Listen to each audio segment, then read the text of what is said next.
Hi, I'm Justin Stone from Elite Baseball TV, and everybody's concerned about the outcome of the swing.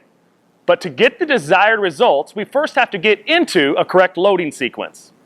The loading sequence is a continuous gathering of energy. It starts from the ground and works its way up the body.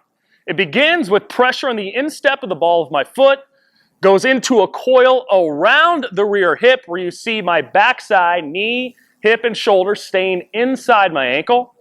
You'll feel the tightening of the core and the lower back as my upper body begins to load, resisting the momentum of the forward advance of the lower body. This is what we call a scap load. So that load is continuous around the rear hip, into the lower back, and into the upper back as I get into my forward advance.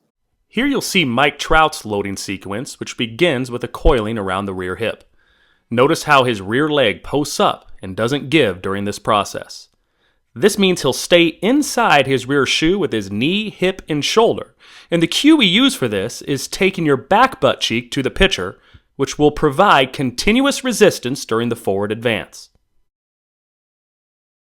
The load will continue through the lower back as we begin our scap load, coinciding with his forward advance.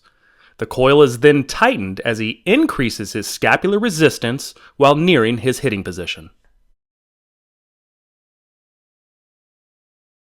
One of the most common flaws I see in youth and amateur hitters is they think they have to push back before they go forward.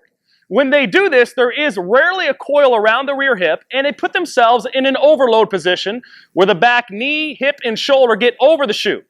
This throws off the timing of the lower body in its forward advance because it takes time to get the back knee and hip back inside the rear shoe. Next, tempo plays a big part into your ability to correctly load. The loading sequence takes time, and players that rush their tempo usually leave out the upper body portion of the load simply because they don't have time to do it. Or they lose their lower body coil before they get into the foot down position because they're going so fast their hips begin to separate and you'll see them opening up with their front side early. So when you have a hitter that you see their front hip and shoulder opening early, tempo can be a root cause. Finally, players that have their hands going forward with their stride foot don't get into the upper body scap load position. So we need them to pull back against their forward advance to make sure the upper body loads correctly. In our coil drill, watch how the hip chassis continues to rotate around a posted up back leg. This will give the hitter an exaggerated feeling of a correct rear hip stretch.